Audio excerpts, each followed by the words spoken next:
Zigmund Adamski, a 56-year-old Polish miner, emigrated to Tingley, England to start a new life. Unfortunately, his new life was to take a tragic turn one evening when he stepped out to go shopping on Friday, June 6, 1980.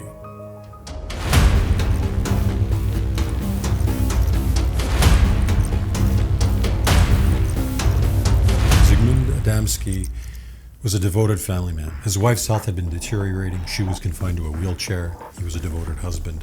His health had also been deteriorating, and he applied for early retirement at the coal mine that he was working at. He had various cardiovascular problems that made it difficult for him to breathe, so he was not prone to wild adventures. Ziggman was also excited to be giving away his goddaughter at her wedding the next day.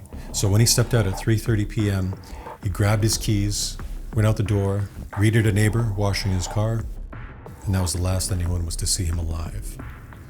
6 days after he disappeared, Ziggman's body was discovered 20 miles away in a town called Todmorden.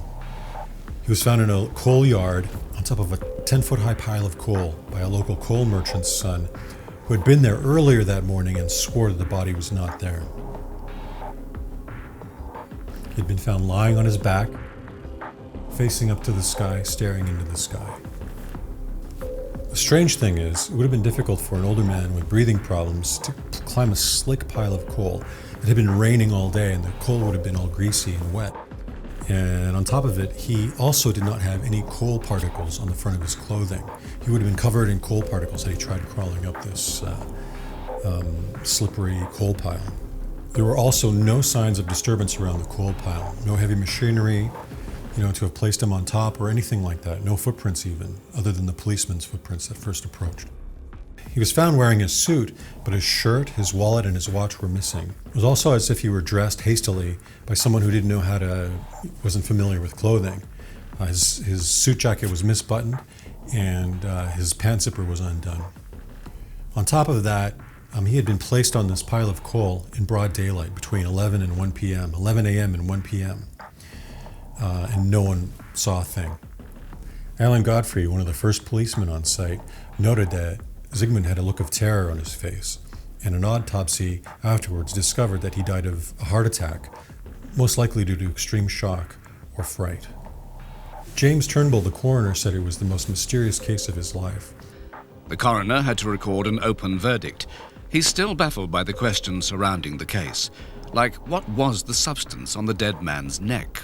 We had the substance analysed, and the toxicologists and the scientists couldn't come up with any answers to what it was. And we came up against a blank at every line of investigation. This was one of the most puzzling cases that I've come across in 25 years. If somebody proved to me that UFOs exist and that there was one around there at that time, and that in some way we could associate it with this case, then perhaps I might say I'd only raise half an eyebrow. Ziggman had been discovered with strange burns on the back of his head, neck, and shoulders. Also, there was this mysterious ointment or gel applied to the wounds, as if to treat them. They applied every known test they could to the gel, and they could not discover what it was.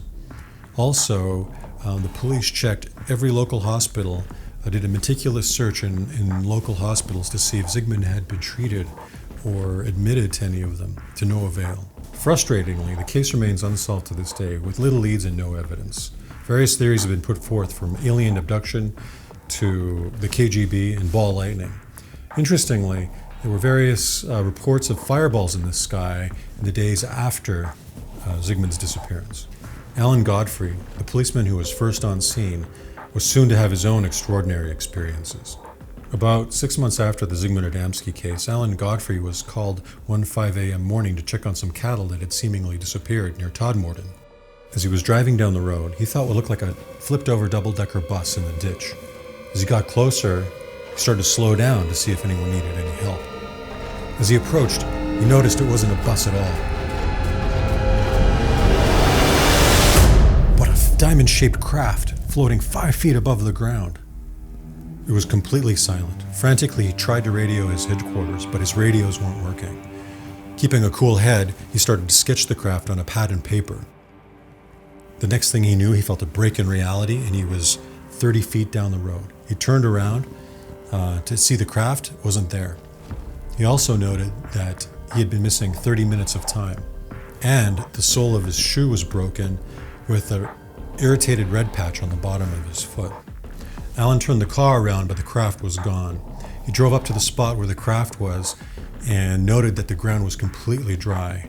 It had been raining heavily that night, and everything was soaking wet except for that one spot.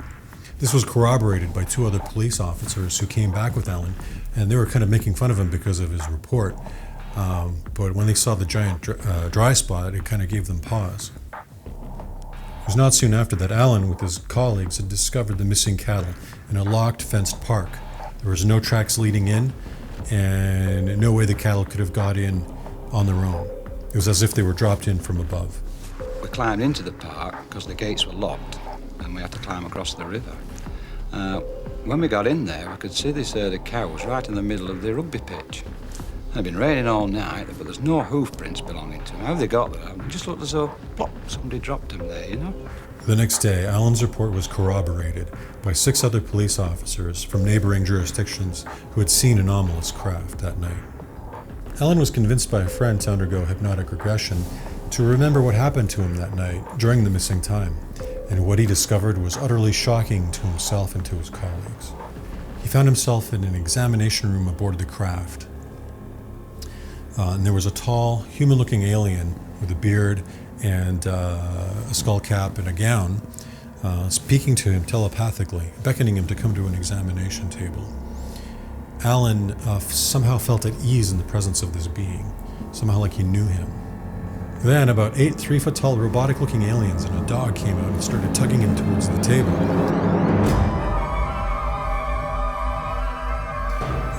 When they got him on the table, Joseph, the tall human-looking alien, came over and started doing an examination on Alan. The little robot alien started to pull off his shoes and socks. Eventually, Alan became very agitated while under hypnotic regression.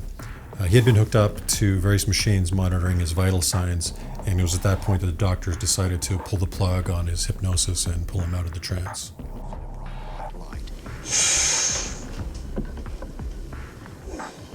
There's a light. Alan has stated that he would swear on the Bible that he really did see a craft in the road that night, although he is less certain about his hypnotic regression. Unfortunately, Alan suffered greatly because of his testimony and was persecuted until he resigned from the police department. Alan Godfrey's case is considered one of the most reputable cases in English ufology because of the caliber of his testimony and all the corroborating eyewitness accounts as well. On a positive note, Alan seemed to have received a spontaneous and miraculous healing. In the line of duty, he had been injured years prior and unable to have children and was rendered sterile. After the event, he had received this miraculous healing, and doctors were at a loss to explain. One evening, Alan's wife heard a strange noise in their bedroom, and as she tried to wake up her husband, Alan, he wouldn't wake up. He was in a very, very deep sleep. And it was the next day that they discovered that he was healed. This is the only case I know of where there's the possibility of a death and alleged healing linked to the UFO phenomenon. Even though Ziggman's death appears to be accidental, and there was an attempt to treat his wounds, it is odd the way his body was treated and kind of haphazardly dumped. Let me know what you think in the comments below. Thanks for listening. For more on this case, I recommend checking out Alan Godfrey's website. He's got a lot of excellent links to documentaries on his case. He's also published his own book, and there's also other sources in the description below. See you next time.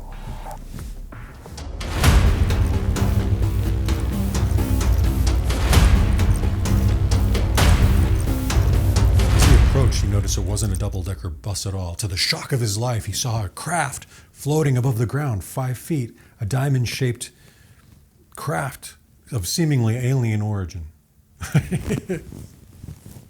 So these were nice aliens. They didn't hurt the cattle.